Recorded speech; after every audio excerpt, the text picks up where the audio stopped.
James Herriot, All Creatures Great and Small. On a frigid Yorkshire night, James Herriot lies on the cobbled floor of a draughty barn. He's arm-deep inside a cow which is struggling to deliver a calf. As snow whirls in through the open doorway, settling on Herriot's exposed back, he's a stark contrast to the composed and clean figure of a vet in the obstetrics book he once studied. This scene sets the tone for a journey through the life of a young veterinarian in rural England. Through Herriot's eyes, you'll be plunged into the semi-autobiographical tale of a country vet, where every day is an unpredictable blend of challenges and rewards. From the gritty details of veterinary procedures in less than ideal settings, to the heartwarming interactions between farmers and their animals, you'll witness the personal growth of a veterinarian navigating the complexities of his profession. So what happened to the cow struggling to give birth? You'll have to keep going to find out.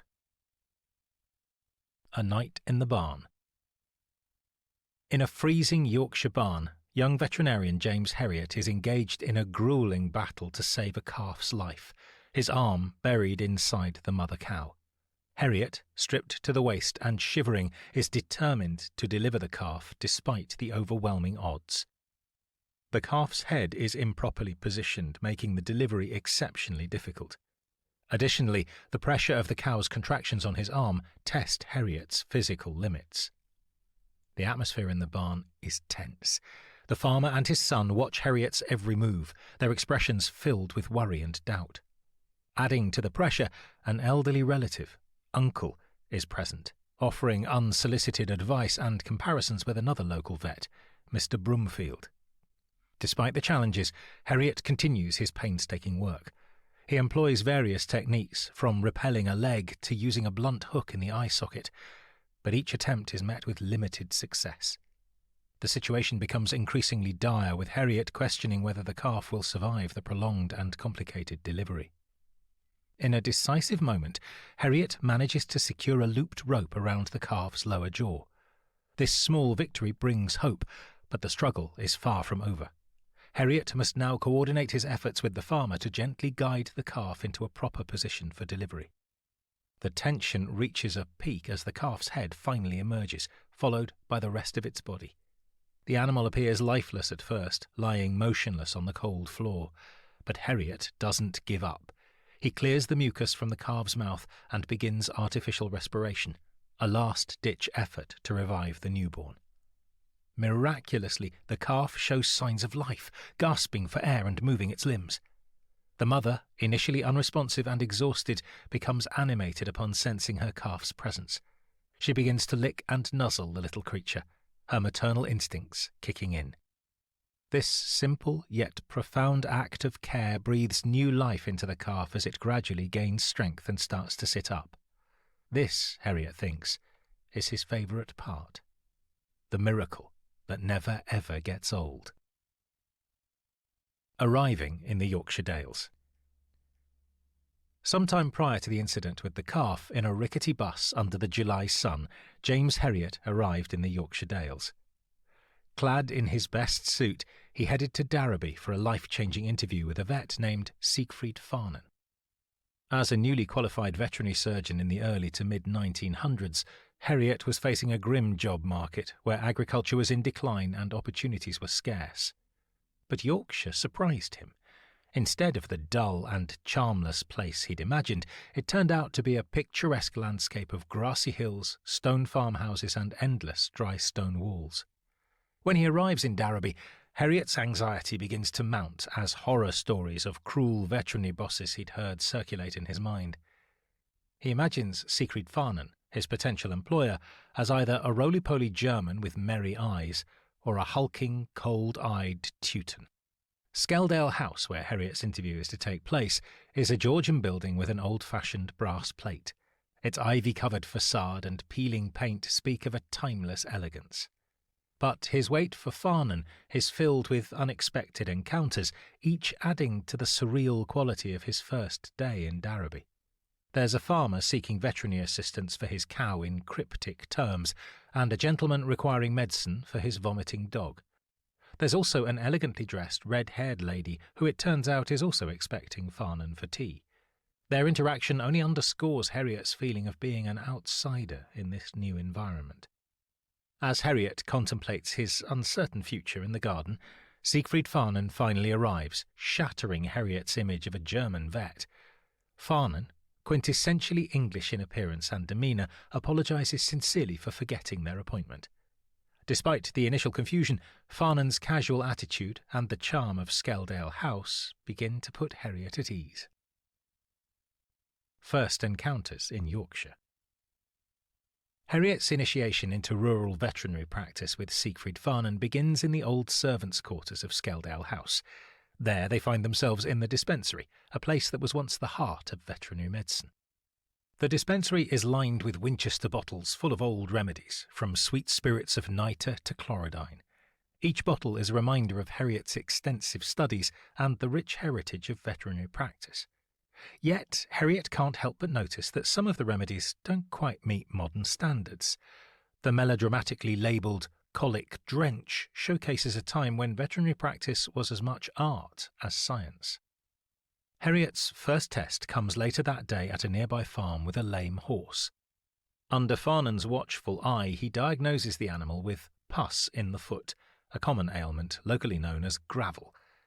This condition is painful and can cause significant distress to the animal. Feeling very much like he's on trial, Herriot sets about treating the horse by cleaning the hoof, probing the area and draining the abscess. The procedure requires a gentle touch and precision, as the horse is in discomfort and might react unpredictably. Herriot successfully treats the horse, earning Farnan's approval. The day's challenges continue as they visit a calf with a cut leg, which Herriot skillfully stitches and bandages. Then, at Mr. Sharp's farm, they encounter a cow with a blocked teat. While Herriot has his instrument halfway into the cow's teat, the cow unexpectedly knocks Herriot into a dung channel, adding a humorous twist to the otherwise serious task. Despite the setback, Herriot manages to clear the blockage with Sharp and Farnan's assistance. On the way back to Darrowby, Farnan offers Herriot the job. As payment, he'll receive full board plus £4 a week. Since Herriot had been expecting only board, the additional £4 was a princely addition indeed. Tricky Woo. As autumn transitions into winter in the Yorkshire Dales, Herriot begins to experience the harsher side of veterinary practice. He faces long drives with frozen feet and biting winds. His chapped hands worsen with the rush of work. But one client brings blessed relief from the gruelling routine. Mrs. Pumphrey, a wealthy widow living in a beautiful house called Balby Grange on the outskirts of Darrowby. Mrs. Pumphrey's life revolves around her thoroughly spoiled Pekingese, Tricky Woo. Unable to refuse Tricky's repeated pleas for treats, Mrs. Pumphrey freely rewards him with fancy cakes and tidbits. This leads to Tricky's recurrent illness, blocked anal glands that require draining, necessitating Herriot's visits. Herriot repeatedly warns Mrs. Pumphrey about feeding the dog a diet much too rich for his size, but the warnings make little impact on Tricky's enamoured mistress. During his visits, Herriot thoroughly takes advantage of Mrs. Pumphrey's luxurious lifestyle, complete with glasses of sherry and cocktail biscuits. All the while, Mrs. Pumphrey regales Herriot with increasingly fantastical tales and exploits of her precious Tricky. These include how Tricky studied the racing forms to pick winning horses, began a pen-pal correspondence with another dog, his mysterious feud with the garden summer house, and how one day he suddenly went cracker dog, manically running in circles before collapsing unconscious. In return for his visits, Herriot receives lavish gifts from Tricky, boxes of delicious oak-smoked kippers, vine-ripened tomatoes and tins of tobacco. Realising the benefits of nurturing this relationship, Herriot starts writing thank-you letters directly to Tricky, though he feels a slight sense of guilt for indulging the charade. Returning to Skeldale House after these visits, Herriot is met with Siegfried's teasing remarks about his hard work at Balby Grange.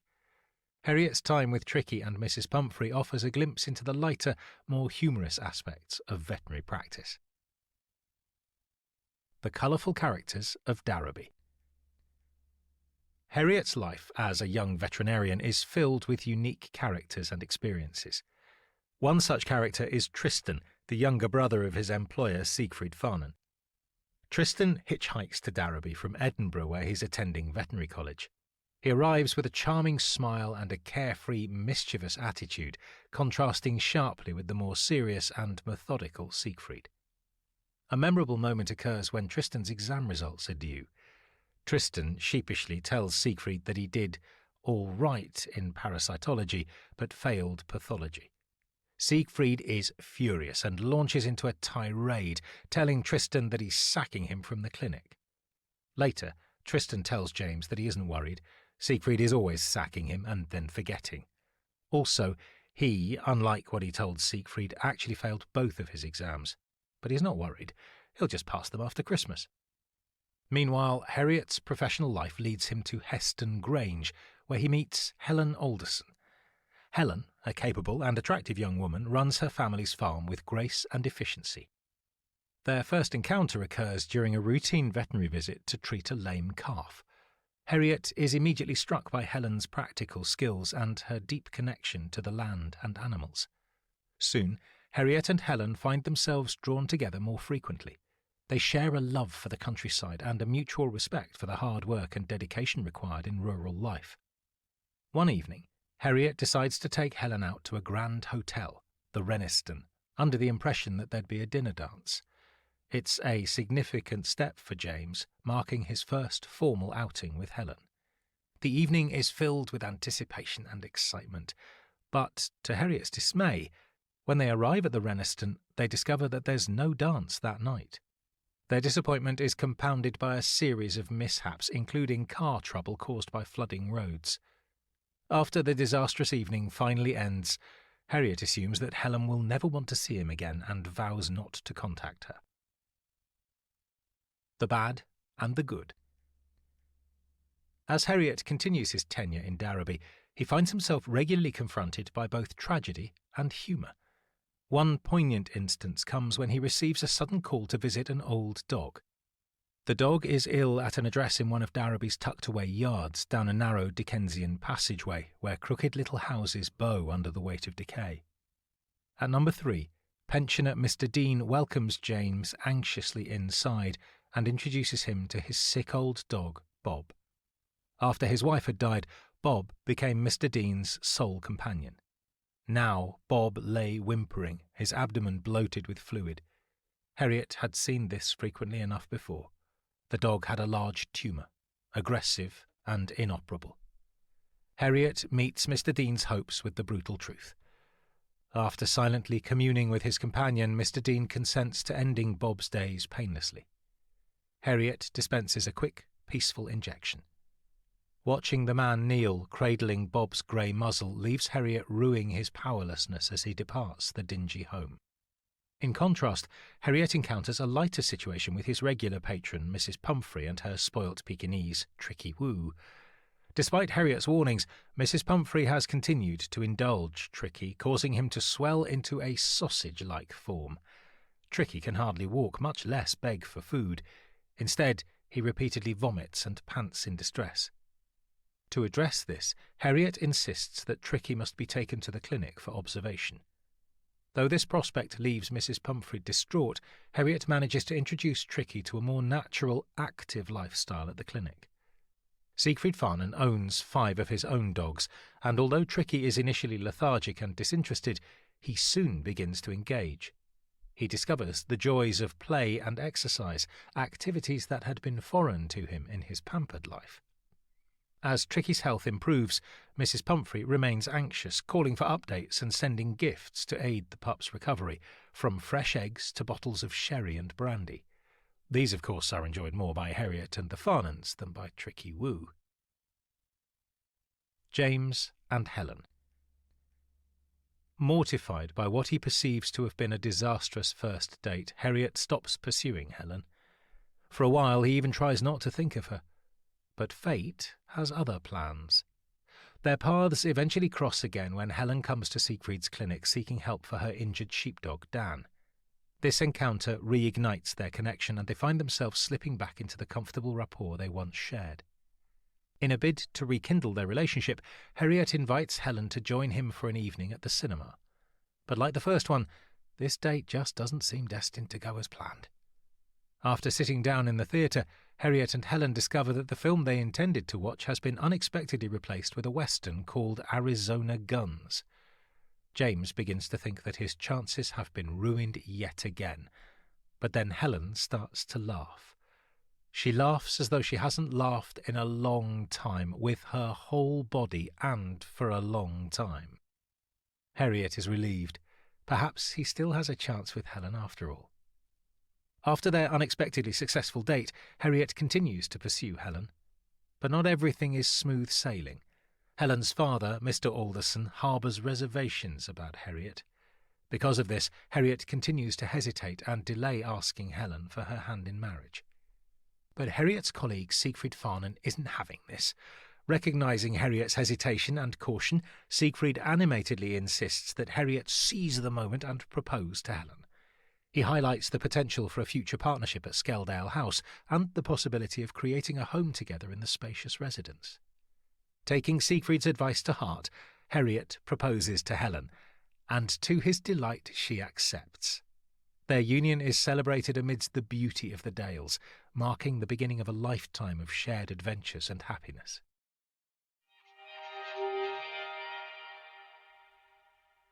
Here's a brief summary of the plot of All Creatures Great and Small. A young veterinarian, James Herriot, embarks on his career in the Yorkshire Dales, facing the realities of rural veterinary practice. From his initial daunting interview with Siegfried Farnan to the endearing and often humorous experiences with animals like Tricky Woo, Herriot grows as a vet both personally and professionally. His journey is marked by challenges, like the strenuous delivery of a calf in a freezing barn, and triumphs, including his courtship of Helen Alderson, amidst the backdrop of a picturesque yet demanding rural landscape. Thank you so much for listening. We hope you've enjoyed our retelling of All Creatures Great and Small. Please leave us a rating or a comment. We always appreciate your feedback. And we'll see you in the next blink.